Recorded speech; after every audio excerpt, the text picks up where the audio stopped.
Okay, students, again, we're considering the monthly grocery decision of a household who starts off with $200, spending about 75% of that on junk food. So when the price of junk food is $2, their quantity that they're purchasing is 75 meals. All right, that's the initial starting condition. The second policy we want to look at as a potential intervention, or we want to kind of think about setting up research to see how a tax might affect this household's decision. So the second policy we're talking about here is a fatty food tax, okay, which has been tried in various places. Alternatively, you could think of it as perhaps a soda tax. It wouldn't have as large effects, but soda tax would generally have this type of effect as well. So what does this do to our family? Well, it's going to be a tax of $2 per meal. So it's just going to affect junk food. So we have a new price of junk food now. Price of junk food 2 is equal to now $2 per meal plus $2 tax. So now it's going up to $4. Right? $4 per meal. Okay, this is the price of junk food 2. So now junk food is essentially the same price as healthy food. Okay? What do we do? The first thing you need to do now is think about, okay, I was here at point C1. That was before the tax. Now I'm going to the grocery store and I have my same budget. I have my grocery cart. I have my $200 budget. But now I'm going to start seeing the price of junk food has jumped up. What comes out of my wallet to buy one junk food meal has gone up quite a bit. So now I again create my budget constraint looking at my two extremes. If I spend all $200 on $4 meals, now that puts me at this point. I can only buy 50 $4 meals now. Before I could buy 100 junk food meals because they were only $2. Now with my budget of $200, buying a $4 meal gets me only 50 meals. What about healthy food? Nothing has changed about healthy food. I'm spending that $200 on $4 healthy food meals as well. So again, as we looked at last time, that's the extreme there. So what happens is I have a new budget constraint. We'll call this BC2. Well, let's call it BC3 so we don't get confused with what we did last time. BC3. That's BC3. So our budget constraint has shifted inwards. All right? But something interesting has happened here. Last time, before the tax, there was a price difference between junk food and healthy food. And if I wanted to buy more healthy food, I would have to give up 2 junk food meals to get one meal of healthy food. So before, the opportunity cost of healthy food was equal to 2 junk food meals. Okay? That's what it was before, right? And you get this by dividing the price of healthy food over the price of junk food. Okay? 4 over 2. So again, if I wanted to buy one more healthy food meal, so if I wanted to go up 1, I have to go backwards 2 in terms of giving up junk food meals. That's the opportunity cost of healthy food. Now, however, the slope has changed. The opportunity cost for healthy food 2 is no longer 2 meals, it's only 1. The slope of this line is 1. So now if I want to attain get a healthy food meal, I only have to give up one junk food meal. So essentially, the opportunity cost of getting a healthy food meal has gone down. In opposite relation, the opportunity cost of getting a junk food meal has gone up. So junk food has become more expensive relative to healthy food. Okay? So economists call this a substitution effect. When the price of something goes up, I'm going to have a tendency to substitute away from it. So that indicates there's going to be a tendency to substitute away from junk food towards healthy food. All right? If that were the case, we would be moving.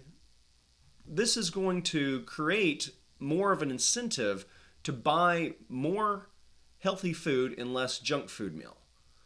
So I'm going to put maybe a possible scenario right here. Pre-tax would be at C1. Post-tax, perhaps we move all the way where we're buying more healthy food and much less junk food. I'm going to call this C3A.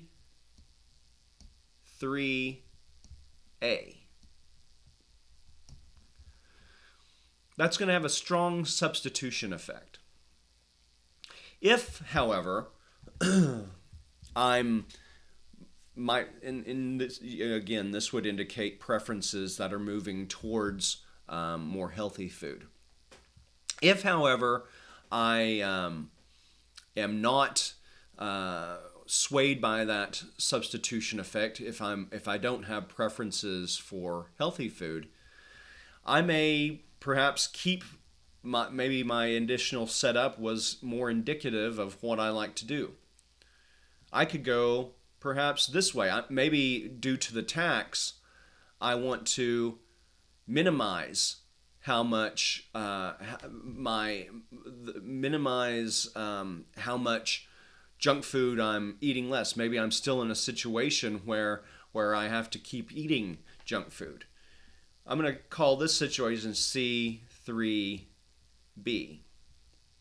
In C3B, let's say that you're somewhere about 40 meals.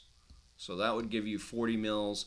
C3A would be about 25 junk food meals. Okay? So let's look at this. One last thing. All right? I'm going to move up my graph here. And now I have to get rid of all my writing here.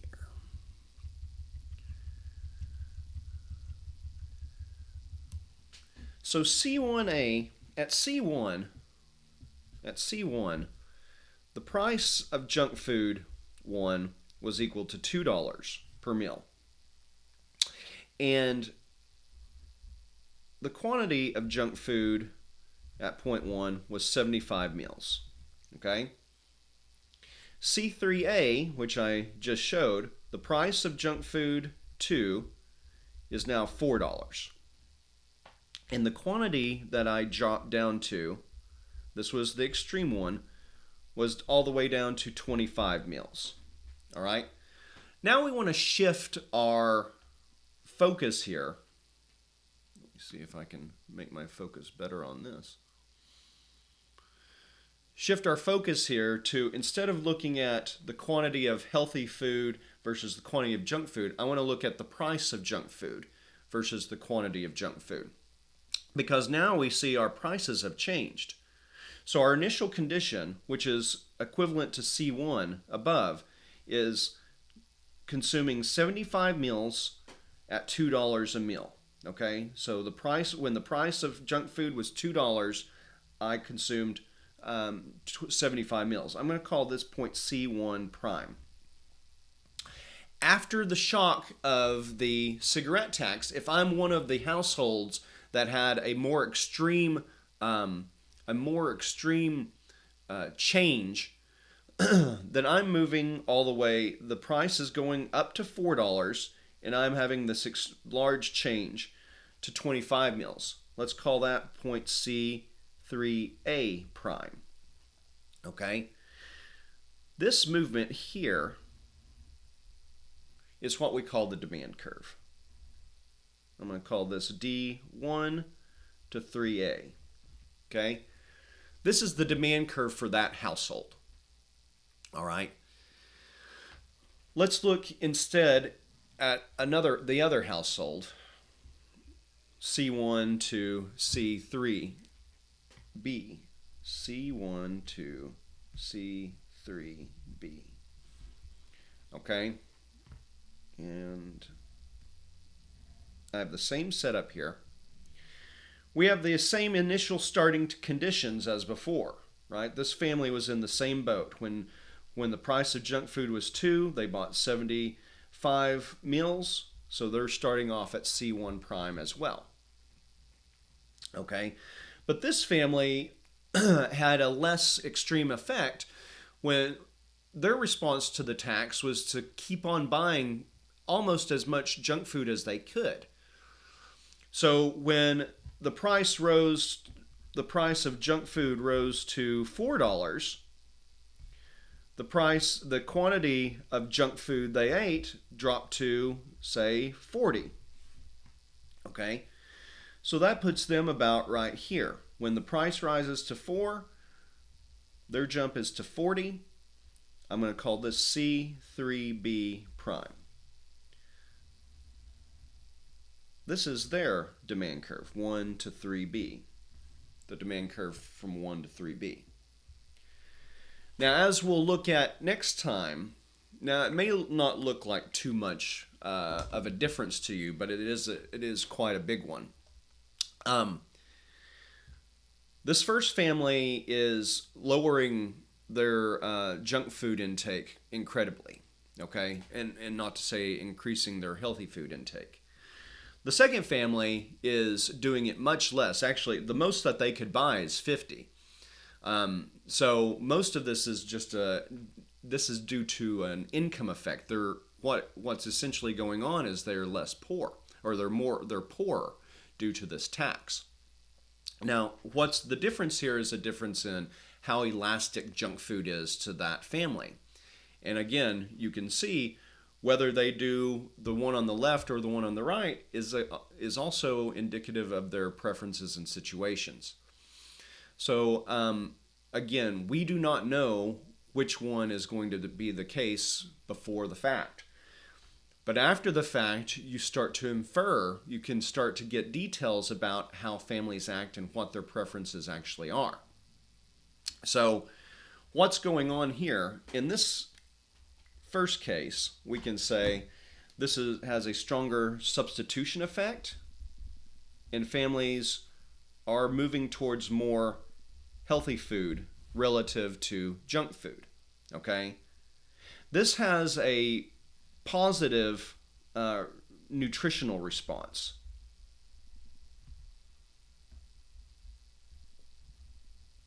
Okay? So if they move from C1 to C3A, they're eating much less junk food, a bit more healthy food. So in terms of public health and nutrition, the tax on soda or fatty foods might have a good effect. Okay? If you remember here, though, this family ended up eating less nutritious food and keeping the same percentage of junk food, or perhaps even moving more to junk food. They're eating less junk food overall, which is good, but this family is also eating less healthy food as well. This is most of this change from 75 to 40 is due to a strong income effect. Okay? The income effect is more dominant here. They're not substituting towards healthy food. So it's a low substitution effect. So if they're not moving towards healthy food, they're trying to keep as much junk food as possible. This has a negative nutritional effect, because they're not changing habits towards more healthy food. And in fact, this has a kind of extreme negative effect for people in poverty. Because remember, looking back here, our new budget constraint is here. Our old budget constraint was out here. If we're moving our budget constraint here, you've moved closer to the origin and closer to poverty. So the tax, possibly, I mean, you want to lay out for what's going on here, but when you're considering a tax, there's a possibility you will have a positive nutrition effect. But this is, it moves people closer to poverty as well, which could be worrying. All right.